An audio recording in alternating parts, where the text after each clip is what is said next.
Ladies and gentlemen, welcome to episode 60 of the Tait Talks podcast. I'm the host, Tait Middleton. Today, I've got John Dore on the podcast. How are you doing, mate? Thank you for coming on. Yeah, thanks for having us, man. You are a Melbourne comic.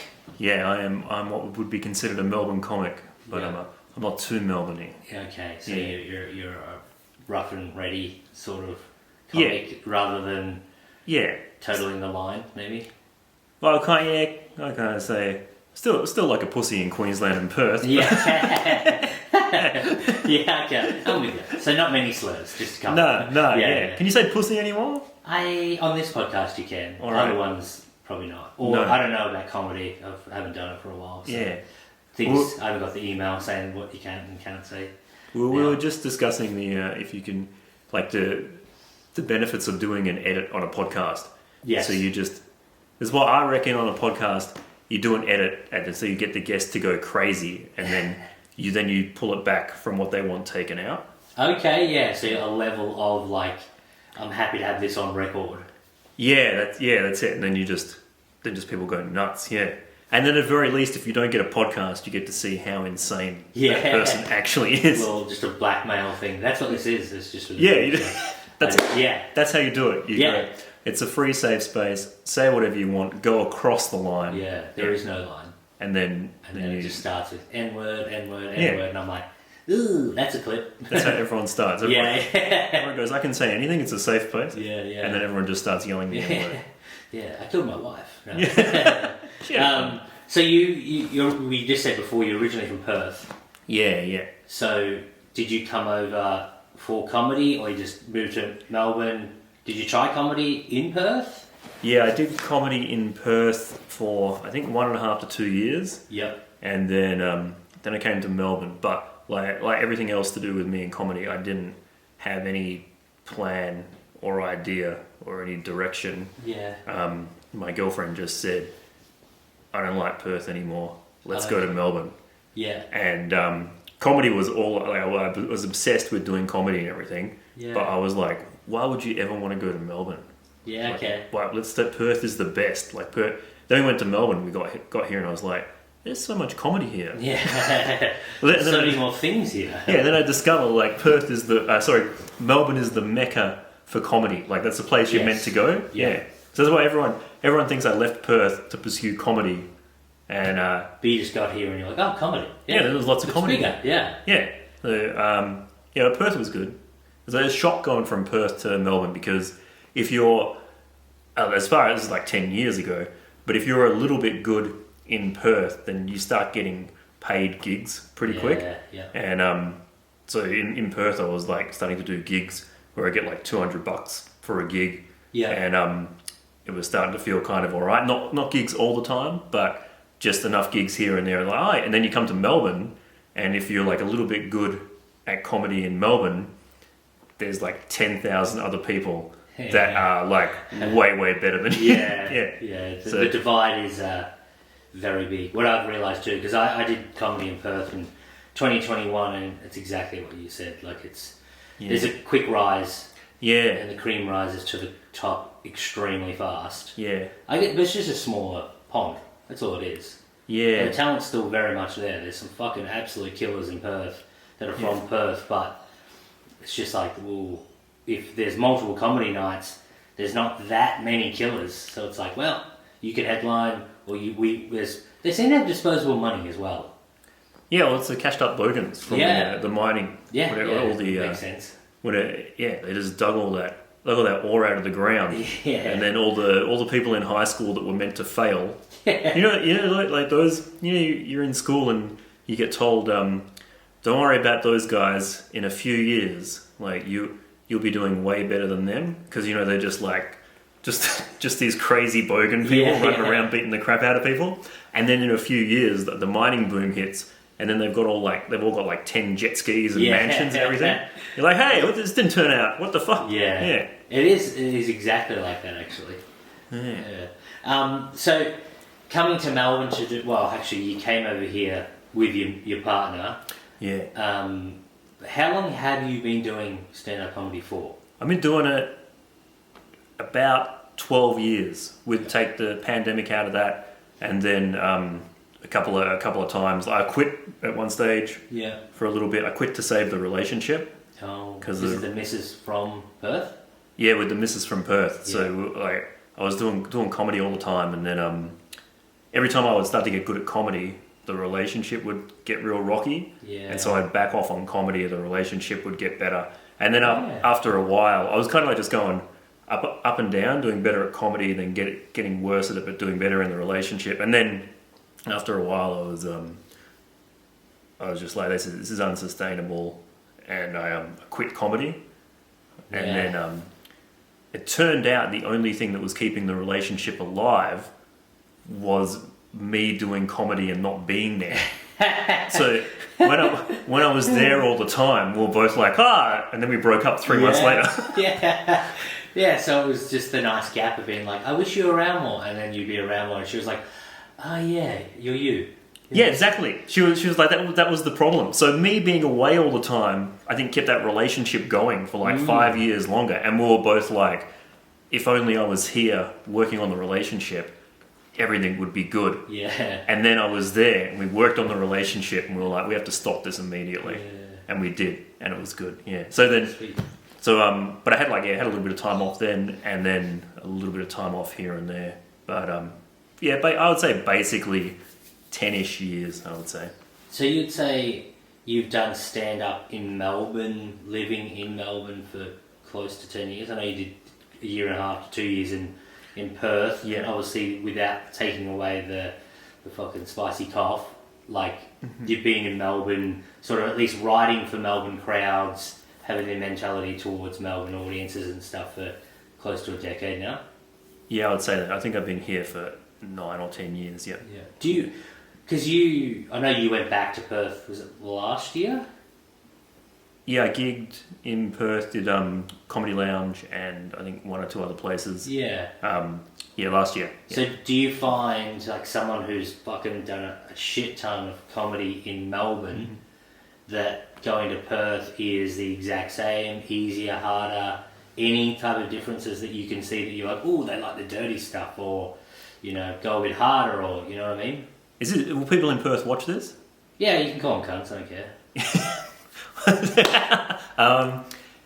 I feel, from what I saw in Perth, it's a little, it feels a little bit more unsophisticated. But while Perth Here, ladies and gentlemen. Perth in the Hates city, his own kind.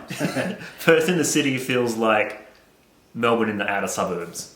Okay, yeah, That's kind of thing. And then Perth in the outer suburbs is Scum. like, I don't know what's going on there. Yeah. It's like the fucking Northern Territory. Yeah. It's disgusting. That's the. Is that the part that I headed out? Well, you can show some parts in Perth, some parts in Melbourne, some parts in the Northern Territory. Yeah. But fuck Queensland. Yeah. Yeah. Have you done stand up? So you've done obviously gigs in Perth. From etching out like a pretty good career in Melbourne. Yeah. Have you also gone up to Sydney and Brisbane? I've been in Sydney. I haven't been in Brisbane. Yeah. I really liked Sydney. I've been to Newcastle. Yeah. Newcastle was sweet. That was kind of Perthy as well. Yeah. Because I like that. I really like that Melbourne suburban audience, or that Perth audience, or that I like, because I feel like I'm kind of like a sophisticated bogan. Okay. Like, 'cause I always thought, like in Perth, I was always like, I feel smarter and better than all these people. I'm the best. Yeah. But that's Then you come to Melbourne. then I come to Melbourne, and I was like, I'm an idiot. Yeah. Yeah. Like, so coming from the average level in Perth. Yeah. I'm not just talking comedy. I'm just talking like the average sort of cultural level in Perth. Yeah. I feel like I was a little bit above is like a terrible, but I was always a little bit outside of that because I wasn't bogany enough. Yeah, okay. So I was like, did you go up playing like footy and stuff like that? Were you a sportsman? No, something I like think that. you did like karate or something. I did Taekwondo, which Yeah. is a terrible, terrible martial arts. Yeah. Like, You it's got like a good joke sport. about that. Yeah, I got a good joke about that. But I didn't do any sports or anything like that. Yeah. So which I think Like WA is very AFL, cricket, Yeah. And then cocaine. It's fucking... Yeah, well, meth. It's meth. Yeah. Well, I'm trying to class it up a bit. Oh, all right. Yeah. Still got friends there. They crushed the meth up until it resembles cocaine. Yeah, that would be a bit rough doing that. But so you've gone to a fair few states now doing stand up.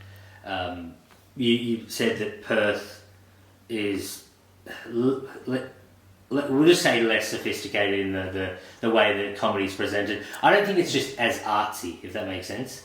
Which Melbourne's just like, we've got everything under the sun. You've got fucking cabaret, you've got fucking karaoke, you've got fucking poetry, you've got everything. They may have that in Perth, and if you do, congrats. But it's not one of those ones where I don't think it stands out as much. Whereas in Melbourne, my brief time being here, you have to fight to fucking get audiences to come. You know what I mean? Because there's so many things. Sporting capital of fucking Australia. It is. Yeah. There's other shit to do. And comedy is a novelty at the best of times, especially in Australia. So if you are fighting every other genre under the sun, it's hard to get those. And that's the best thing about Perth. You get fucking great crowds all the time that are up for comedy. Yep. Yeah, great, non-pretentious, just there to have a laugh. If it's funny, it's funny. There's no, can I laugh at this? There's no snickered laughter. It's just like, yeah, and that's they're the crowds. They're the crowds I like. I like those preferred. They're my preferred crowds. But I also feel like those guys, like the thing that annoys me, I feel like they can get tricked more. Yeah, you know, comedy where they trick people, like where it's just like da da da da da, and like the comedian will talk to people like they're 3 years old. Yeah, and it's like you can smash easier with hacky stuff. Yeah, okay. And that kind of bothers me. That's like the double thing of that, like non-pretentious people up for it, but then also like it's like dangling the car keys in front of them, like in front of the kid. Yeah. So you need a fine line, fine balance between maybe a bit of hack and like I don't mind hack in the way of like audience participation. You know what I mean? Whether it's a joke that someone's used 10,000 times, a heckler put down. Yeah. What are you, a fucking tradie? What are you, wipe your ass with $100 notes or something like that? It's just something like such a simple thing, but when it's quite like, and she said, that type of thing. Dad. Yeah. I'm not up for that. So that's why I like about the more Melbourne audiences that don't let that shit fly. Mm-hmm. You got to work for you. Yeah. But saying it depends on where you go, because there's some like I did Comedy Republic, like for the fourth and fifth time, and that's a big room. That's like a genuine like comedy lounge. Yeah. In Melbourne, Comedy Republic, they are like the bigger rooms, aren't they? Yeah, they're like the legit rooms. That's where you want to be if you're a comedian. Yeah. You want to be where I am. Yeah. But that room there, I was talking to Henry Yan about it. That room there is so fucking hot. Yeah. Okay. That you feel like all your stuff there, because it's all set up so well, it's so legitimate, and then the people on the names on the thing, everyone coming to it is all revved up on a Friday, Saturday night, and they're like, everything we see is going to be the best comedy ever. Yeah. And then you just go out and do your stuff, and then it just gets bumped up like 1,000%, and then that feels really good, but also at the same time that feels like a little unreal as well, because you're like, what the... It's funny because you get to the rooms that are bigger and they're easier. Yeah. You know what I mean? Like you'd think that it's nothing else is like that. Like when you're you could be in a band or something, the smaller rooms, would be fucking the hardest ones because you're trying to crack them. Yeah. And then you get to the bigger ones and you're like, I got more people to crack, blah, blah, blah. But these big rooms, as you were saying, they're amplified in every way. But it's a real fake it before you make it attitude, because the audience goes, these are professional comedians and I'm paying, let's just call it $40 for a ticket. Yeah. So their brains just go, fucking, they're on, they know what they're doing, I can let myself fucking be Yeah, at exactly. ease. It's like a big illusion. It's very strange. Yeah, the whole fucking comedy thing is very, very strange. Even like Mark Norman said that you got your light. Stupid fucking light. Yeah. Yeah, Mark Norman said, like, a lot of the stuff that works in the big rooms, like, you wouldn't be able to do those in the mics. You know, in the open mics. Yeah. And then that's the thing, like, everyone's trying to get out of the open mics, but then because I drift in and out of I do a lot of open mics. Yeah. And then I've spent, like, probably way more time than I should have in just lost circling the open mic scene. And just trying to, like, do well in those little rooms is just a crazy amount of energy and trying to get everything fucking bang, bang, bang and sharp and shortening and all this stuff. And then when you get out of there, it's like the big rooms are like 10 times easier than that. Yeah, they're laughing at the setup. Yeah, laughing at the setup, ready to go. I'm not even fucking ready. Or the thing that was a throwaway tag or a bridge to get you to the next bit. Yeah. And they laugh at that like it's a punchline. And and I'm just seeing that as a person who's been to like bigger shows and stuff. I've never done the lounge, only fucking like in Perth at Raw and stuff like that. But that was a hot crowd and it was super fun, sell out and stuff. But it is funny, you get those audiences that just hang off everything and you're like, I could literally go on a racist just fucking rant here and everyone will be like, yeah, it's crazy, yeah. Performing for the clan. Yeah. Yeah, the gigs I get, mate. Yeah. Oh, you gotta take what you can get, yeah. But in general, like, I think comedy is such a unique beast in the way that you could do a set perfectly the exact same in one, like, let's say you do a show at 7 p.m. at the lounge, you do another one at 9, and you don't get the same responses, and you're like, yeah, what the fuck happened? Yeah. Like, but if you play a song the same, you'd assume the response is going to be the same. Yeah. It's such a weird thing. The musicians have it easy, yeah. Yeah, fuck those. Well, it's harder to make it, but... Is it? Yeah, no, there's a lot of bands, isn't there? Anyone can start a band. I think you just judge everything on if a lady will have sex with you. Yeah, as soon as you pick up that guitar, you're a winner. Yes, true. And if you're the lead singer of the band. Yeah, then you get that, yeah. Doesn't really go like that with comedy. Well, I look like this, so I could have the guitar doing comedy and be the best and be like, yeah, I'm good. But you mean like be a musical comedian? Yeah, no, just more like... I feel like out of all the comedians, they get the least. Yeah, that's true. You need to be fucking good. Comic. No, Ben Knight though. Ben Knight, I reckon he would do alright with the... Yeah, but I was meaning like I look like this. Oh, I mean, alright. if you're if like Matt Rife, you know what I mean? He's a fucking just... I haven't seen much of his comedy, but I assume he must be pretty fucking good if he's gone this far. Yeah. But he's a good looking fucking rooster, and I assume that plays a big part in his audience. Yeah, well, Matt Rife's audience is all like women. It's like a mainly women audience. This is like the dude that blew up on TikTok. Yeah. His audience is mainly women that want to have sex with him. Yeah, then he comes to the show and then he does like he's real good at crowd work and stuff. But a lot of his crowd work is just like, what if you and me had sex? Oh, really? Yeah, then he's flirty and then like... I might try that. He's like, well, yeah, you should. Yeah. Like, it's the cops dragging yeah, what if you and me have sex? Yeah. Then you just get charged. On the lights. Yeah. Listen here, right? We don't need that shit. This is not a dirty room. Yeah. You are assaulting these women. Yeah. Then Matt Rife comes out and goes, who wants to fuck? Yeah. Get your tits out. Yeah. Show us your ass. Yeah, that's... So you're saying that his comedy is not as good? Is that you reckon? You got the record insulting my number one fan, Matt Rife. Matt Rife weeps. Yeah. Starts scarring himself up. I'm done with being pretty. No, I haven't seen the stuff that I've seen of him. I was like, I liked what I saw. Yeah. But that was all crowd work stuff, and then I tried to watch one of his specials, and I turned it off after I think like 2 or 3 minutes because he came out and did like some sort of, hey, you ever been at the shops and you ever been like, it just I'd seen it 1,000 times before. Yeah. But I respect people for like, you don't have to be like what I think is funny for me to like you as a as like a performer or anything. Yeah. And then if you can do good crowd work and stuff, I like that. I pretty much, yeah. I don't really care too much what people do anymore. I don't know what I'm trying to say. Yeah, I'm trying to work out if you still like him, if you backtrack it. I'm trying not to be. I'm not trying not to be. Yeah, can I negative. For you? I'm trying not to sound like a fucking bitter old fuck that's like fuck Matt Rife and all these women that want to have sex with him. Yeah.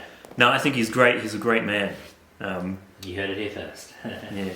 You're like his only like male supporter. But I've never heard him do a joke that I like. Okay. There you go. So you like him as an entertainer? I like him as a an idea. I respect his hustle. Yeah, like he's obviously talented. Yeah, he's talented to go like people go like that dude's a hack. Like Dane Cook is a perfect example of that. Yeah. I saw Dane Cook in 2019 at was it Comedy Factory in LA? Yeah. He was so fucking good that me and my mate sat back being like, wow, that is why he got to where he was back in the day, and it was like genuinely like, oh, you are hilarious. Like you held court with like all these big fucking names, and he didn't miss a beat. Like it was like I bet everyone was like, oh, what are you fucking Dane Cook? And you're like, you don't even know fucking how funny that cunt is. I never understood the Dane Cook sucks meme at all because I saw his like earlier stuff and it was real funny, like the dip dip dip dip dip pressing that like doing the memory thing on the like that game thing and doing the toilets and stuff like that. It's all if I saw that stuff, I did see that stuff. I really liked it. I don't know what I don't know why there was so much. It's just a few. I think other comedians or celebrities start using that as a joke, and then once or twice, and then the average Joe starts using that as a slur. So, and you just don't want to be that person. So, a perfect example of that is you look how big the TV show Friends was. Yeah. There's a certain contingent of people, it's not funny, it's shit, what do you like, fucking Friends? And it's like, they made 10 seasons. They were one of the biggest and most popular shows in the world for multiple years. It's like, I would like to be like Friends, to be honest. Yeah. Or Big Bang Theory is a perfect example. Yeah. People are like, oh, fucking bet you watch Big Bang Theory. It's like, that show was the biggest in the world for 5 or 6 years. Like, genuinely the biggest in the world. I looked at like the analytics for that, and per episode is absurd. Yeah. Like, and you're just like, and that's the butt of the joke. You're like, you don't really get it, you dumb cunts. Yeah. Though I do hate Big Bang Theory and Friends. And that's the end of the podcast. Thank you so much. Yeah. But I do get it, though. But you can't deny that it's not successful. No, it's successful. But what's going on there? I think, like... And it has to be for the time as well. So Friends was, for its time, it made sense. Yeah, Friends was like the 90s. It was like a nice white show. Yeah. That's the great. Very, very white. I can't think of any other diversity people in that. It was like the height of straight white, like safety and security is like Friends. And the funny thing is, like, no one even noticed that at the time. Yeah. I've heard multiple people now be like, "Why wasn't there like any other races in it?" They're just like, Well, no, they had the like delivery guys come in. Yeah. Some dude worked at a cafe. Yeah. They've had a whole episode about maybe someone's gay. Should we kick them out of the building? Yeah. But I don't know, that whole middle... What I reckon is just people... If you're a comedian, then like comedy is important to you. Yeah. But for most people, it's not super important. Well, it's a whole personality, let's be honest. If you're a comedian... You get your kicks by making people laugh on and off stage. Yeah. And that is your personality. And that's the big thing that people don't get is, it's like, oh, you are watching someone's personality right now. Yeah. Like that is like an extended version of them on stage. You hope anyway. Some people go like full deadpan and then you talk to them off stage and they're like, oh, and you're like, what the fuck? Like, I thought you were... a disconnect between them and the thing. But that's just the style that they've made. But I mean, that's the thing I get annoyed when audience members talk and shit, or like my mates are like, I got a comedy show and I fucking yelled out something, and I'm like, how dare you? Unless you're spoken to, cunt, don't you fucking dare. And I get real annoyed. Like, I'm like, that's not educated comedy. Like, just fucking... Like, if they said call out something, by means, go nuts. But you're not making the show better 99% of the time. Mm. But if you're a comic that likes, like, fucking chaotic, like, fucking people yelling, and that's when you're at your best, obviously go nuts. But I think for variety shows, like, respectful. Yeah, be respectful and quiet. But I like fighting the audience and like really battling with people that aren't happy and don't want to see me, but are trapped in the room for some reason. But that doesn't relate to any sort of success or childhood trauma. doing good gigs or anything. But I just remember like doing open mics and then bad music open mics and stuff. Yeah. And I did like so many of those where you just fight with people that don't want to see you. Like they're not there to see comedy. They don't like you. Yeah, they were eating a chicken parlour and the comedy show broke out. Yeah, exactly. And then I used to do really well. Like I got to the stage where I was doing really well, just basically forcing entertainment on people that hated me. Yeah, and I would be able to swing it around, and then if someone like wanted to punch me in the head, it would be like even better. And I got really good at that for a while. And then people were like, that's what. But that you can't actually like be a comedian doing that because like it doesn't relate to doing a good gig. Yeah. So I got good at that, and I was like, oh man, I'm so good at comedy. And then I would go to a gig where it's good, and everyone would be quiet. And I'd be like out of my comfort zone, or I just attack. And everyone's like, "Why are you screaming? We came here for this." So we're on your side. Yeah, but I used to like that, but I can't do it. I can't do that anymore. I don't have the energy to go and attack people having a meal with their kid. But that used to be my idea of doing like good comedy. That's such a Melbourne thing, though. Like surprise comedy for an audience. Yeah, like I've never seen that anywhere else. Oh, it was discombobulating coming from Perth. Big giant audiences, spotlight, can't see the audience ever, it's all set up. Then you come to Melbourne, I think I did my first 1 or 2 gigs were like better gigs with spotlighty things and stuff, and then just into a room where it's just a few people, they're sitting a few feet from you, you can see everyone's eyes, there's no atmosphere, and just doing, and then just going out there and just doing like a 5 or 10 minute word for word, beat for beat that I've done in front of a bunch of people, just an inch from some dude's face that's like shielding his kid's eyes and just yelling about my balls at him with my nuts were in the pasta bar. Yeah. And I was just like, what the fuck is this? All the other comedians are going, who is this fucking moron? It's a world in itself, Melbourne. Yeah. I think, but once again, you're fighting for audiences because there's so much on. Yeah. Like if it probably does make you better in some areas though. Like you probably could revert back to audience like participation or like crowd work a lot easier than someone like me. Yeah. You know. Well, you haven't done much like yelling and screaming at the. No, not really. I think I just fucking these days I just either material works or it doesn't, and if it doesn't, I just go and fucking just go double speed, and then I'm like, see ya, I'm killing myself, mate. You just like crank out. Yeah. Just like get as many words as I can out, like it's a fucking, I don't know, essay or something. As long as I finish it. Yeah. Sometimes I don't. Sometimes I'm like, I've had enough. Multiple times the biggest laugh I've got is being like, fuck it, I'm done, and just walk off. And it's like, yeah. So you were saying you had a gig the other night? I had the gig the other night, and it was unpaid, and no one was doing well, and it was like 10-minute spots for like 10 people, and I got through half my set, and I was doing okay, but then halfway through that I was just like, do I have enough credit at this joint just to put the microphone down and walk off? Yeah. I was like I can't be fucked for you people to make it good. I didn't care about making it good for the people, and I didn't care like to win these people over.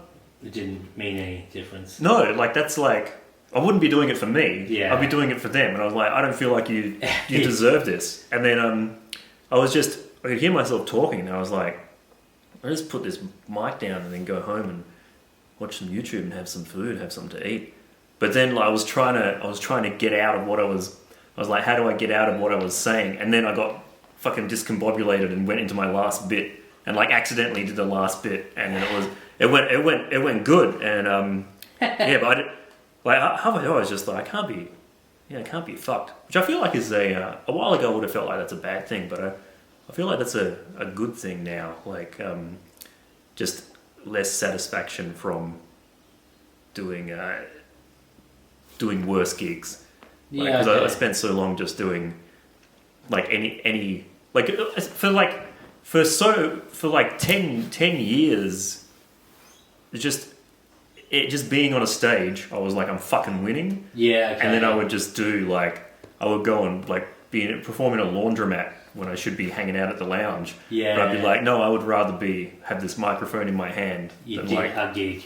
Yeah, just do a gig, which is not that's not the way to do it, kids. See, I'm the opposite of that. I'm very like, I've had a break now.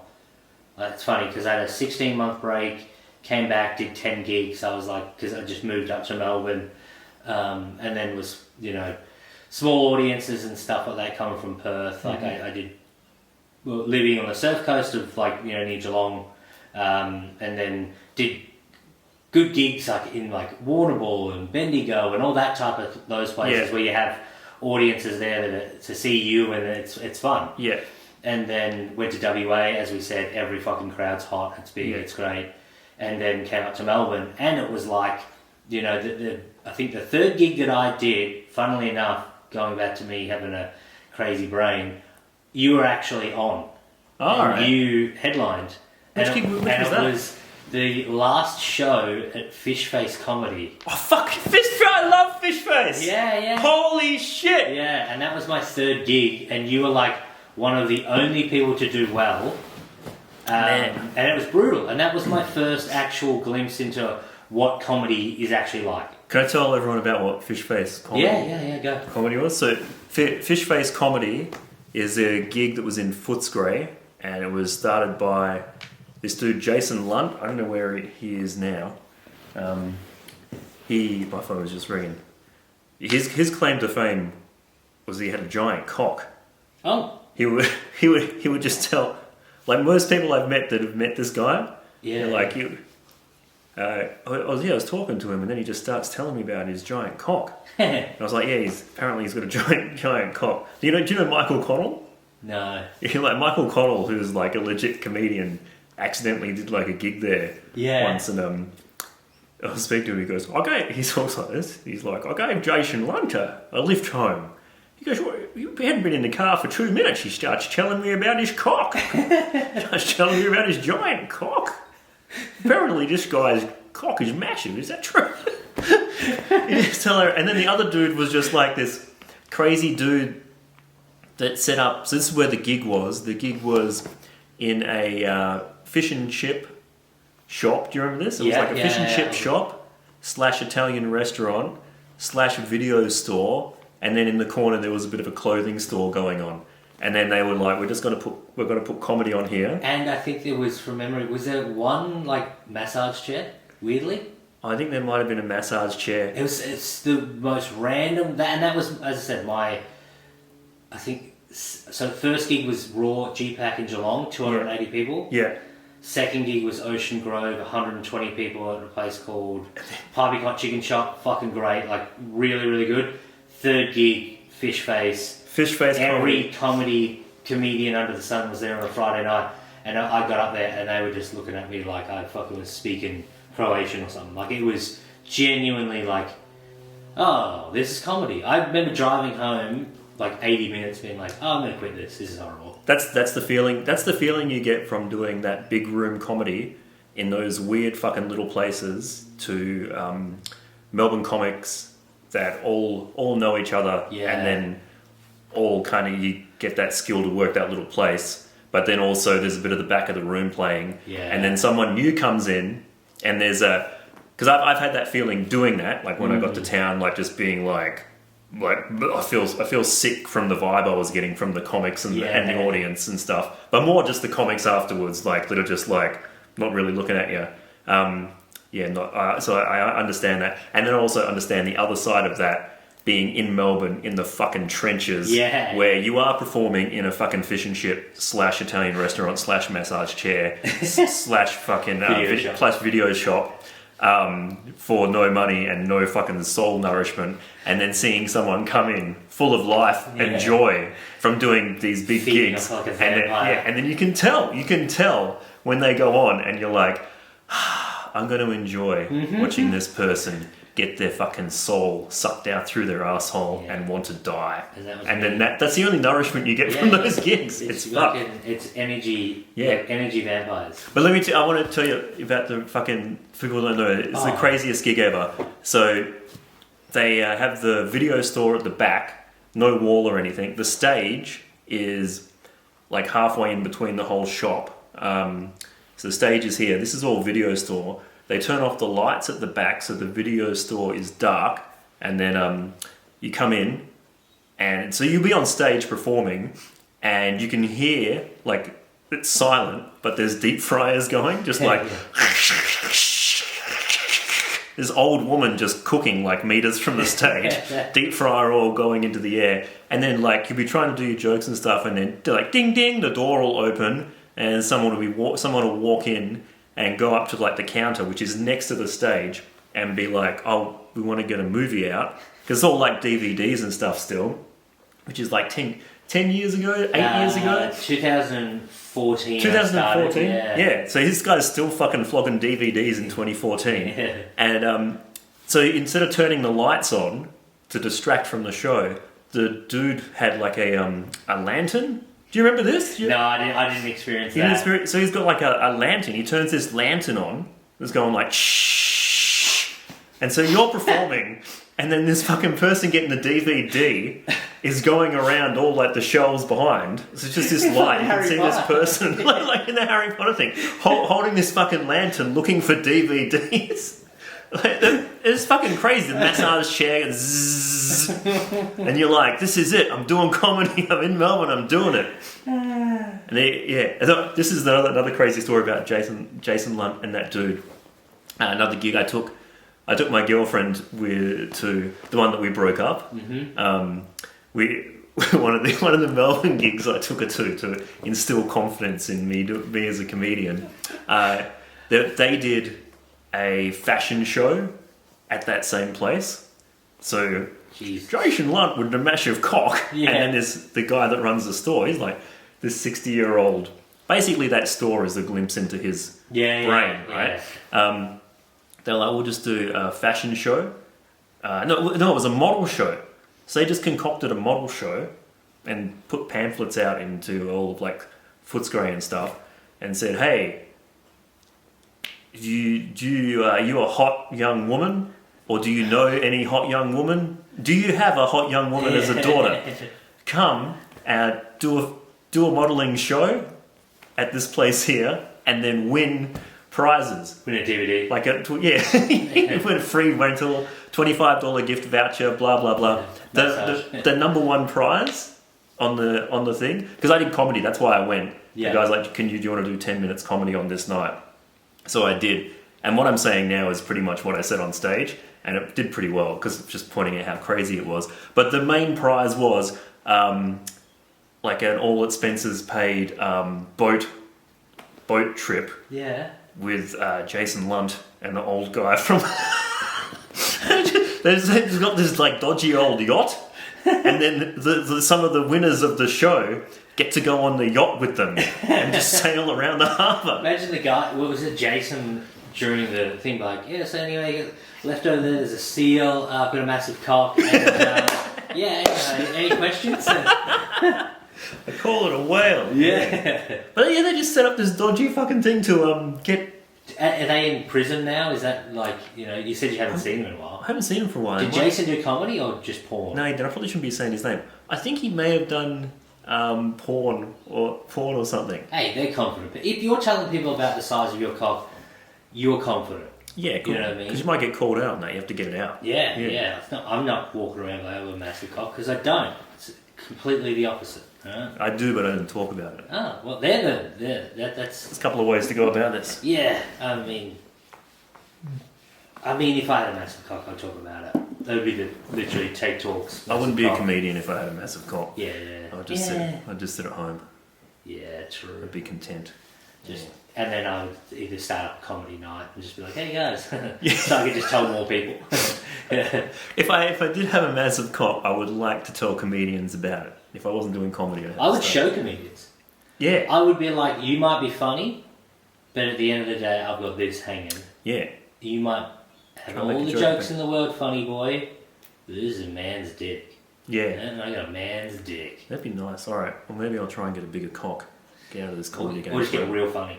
And then it bypasses cock, I think. I don't know. Actually, comedy is a novelty, so maybe not. Maybe if you get real funny, your cock gets bigger. Maybe that's the ultimate prize. One day you just tell a joke. I can tell you I am not funny then. That's how you go. Yeah. That's your resume. Yeah. That's your bio. Judging by the size of it now. Yeah. It's not. Yeah. Never told a joke in my life. Devoid of humour. So Fish Face was the first gig that I did with you. Funnily enough, in that same year, and because you do so many gigs, but I had you come down and do a gig for me in Aireys Inlet, and you headlined. Can you remember that? I remember you telling me that I did that. Yeah. I can't really remember. How did I do? You did well. Yeah, it was a big crowd. Because I remember, so Aiden Taco Jones came down. Yeah.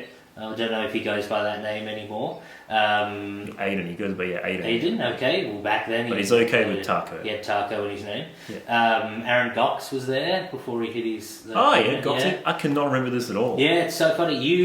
I remember... I don't know if I'm autistic or not. I could be. But I remember, I think you brought down a partner as well. That would have been the same... That would have been Jen, yeah. Shout out to Jen. Hey baby. Yeah. Still love you. Also to my current girlfriend. Look, Jen was great. Yeah. No, I love my current girlfriend. Maria. Yeah. Declare which one it is. Suzanne. No. You did really well. I remember by the time you got on, because it was quite a big show, that was pretty late. But there was still like 50 or 60 people there. It was one of those ones where I didn't know what I was doing. I'm like, I'll put on a comedy show in a rural area. And what happened was, they had essentially a sandwich board out the front, and it was on the Anglesey, the highway, the fucking Anglesey Highway, I guess. Like going down to Lorne and stuff. And in Aireys Inlet, the pub is pushed back pretty far from the road, so they had this big sandwich board or like a little billboard type thing. And some Nimrod from there wrote comedy show, but instead of a Y, they put an I. For comedy. Comedy? Yes. Yeah. Which someone took a photo of that and put it on the Triple M Facebook page. Oh, because they spelled it wrong? Yeah, because they had like a segment of that. Genius. So all of a sudden, a lot of people knew about it. Yeah. I remember seeing the post and I was like, it's fucking got like 1,000 likes or something, and people commented on it, and then I was in the comments like, hey, comedy night's on, I'm running it, fucking come, and we got like 120 people there. And just off a misspelling of a sign. Who did the sign? One of the fucking Nimrods that worked there. Like they were just fucking like to the second shift, someone like bartender being like, hey, fucking Sam, can you go out there and just fucking put the sign out? And they're like, yes, okay. Alright, I guess. Did that and then fucked up the spelling and then that little mistake. And I remember the end of the night, the people who worked there were just like, the guy I was dealing with, the manager, was just like... You would have been a superstar. He was like, what the fuck? Like, we thought this was going to be like 20 people, absolute max of your like friends and family. But like I had to call in other staff members and I was like, yeah, it's comedy, mate. It's what it's I do. Like, yeah. And then did just it like how comedy works. Yeah. And then did it Put like on a good comedy show. And maybe a year later, and we had like 30 people. So it was just like, oh, all right. Like maybe that. I assume that maybe that little poster thing seemed to work. I don't know. Or I just had a shit ton of friends and family, and by the end of it, they were like that. So in that one, I vividly remember I forgot my set. Oh, when you went on stage? Gig number 9. Yeah. And I forgot the set. You walked on stage and forgot. I was halfway through one of my jokes and my brain just went like, dunk. And I was like, and all I did, I walked around in a circle, went fucking cunt, fuck. And I remember looking at a guy that I worked with at the time. Yeah. Looked at his partner in the audience, not laughing, and my brain just turned off, and I forgot. So that's what made you forget? Yeah, I went out of character of like, dunk, like out of, yeah. And my brain just, I'm like, I forgot the end of my joke, and everyone laughed because a lot of friends and stuff like that. Actually, no family's ever seen me do stand-up. I've barred them from coming. Nice. So it's been fantastic. And then, I got to a certain point and I was like, fuck it, I'll start again, like this bit. And I got to the exact same point again and fucked it. And I was like, walking around circles like, fuck. Was that the same night? Yeah. Yeah. And I was like, fuck this. That's why I watch comedy. Yeah, That's what I watch comedy for. And then it finally just shot out of my mouth and I just fucking ram-railed it home and then went like really well because it was my audience. Yeah. You know, it was the equivalent of... Plus there'd been a build-up. Yeah. Really but they thought that I did it on purpose. Because the way that I was just walking out, fucking cunts, fuck this, fuck. And then everyone was just like, oh, you meant to do that like on purpose, yeah? And I was like, nah. And then people came up to me like, oh, I love that bit when you're pretending to like start on. And I was just like, yes. Pretending to sweat. Pretending to cry on stage. Yeah. Pretending to gas yourself in the car. Yeah. It was fucking absurd. And then, that was a gig that Nikki Barry saved me that night too. She ended up MCing. Yeah. Which was great, because I was originally going to Shout out Nikki Barry. I love Nikki Barry. She is absolutely fantastic. You. Yeah. She got me a gig essentially at Funny Near the Brunny, because she was like, just, if you need someone to vouch for you, please just, and I was like, we'll do. And then the response was like, if it's good enough for Nikki Barry, you're in. And I was like, all right, sweet. Yeah. She's fucking amazing. Good old Nikki Barry. Yeah, I love watching bombs, and I feel like no one bombs as well as me. That's what I don't like. Like, I feel like I used to see really good bombs. Yeah. And then now, I don't know, I feel like everyone's too confident now. Because, like, I remember watching just horrific sweating out of body bombs from people. Yeah. Where they're just like stammering, and then they just start telling you like stuff about their life and all their failings when they're trying to tell jokes. Like, I don't like myself. That doesn't. What am I talking about? Just like losing it's it. It's just coming out. And I don't see that very often. Last time I saw someone do that, it's been like a couple of years. But yeah, me, I'm the best bomber. Like, when I bomb, I just start sweating really profusely. Like, it's horrific. Like, I've felt like quitting a few times just from, I don't know how I can ever see anyone that I know ever again after they've seen that, because like awesome. I'll just sweat like I'll sweat sometimes. Like, I'll sweat a lot when I'm doing good. Yeah. Like, I'll sweat, but when I fucking bomb, it's an unbelievable drenched amount of it's horrible. And I got a good story about that. Is in 2017, mm-hmm. I won the Kings of Comedy Comedian of the Year. Kings of Comedy's a room, isn't it? Yeah, it's a room, and I was the Comedian of the Year, which I don't really know why. Like, the guy that runs that, he's an absolute madman. Like, he's literally a crazy guy. Massive cock as well. he's got a massive cock. Yeah. That's the only dudes I hang out with. Yeah. That's my... Take me under their wing. Yeah, take me under their massive wing. Yeah.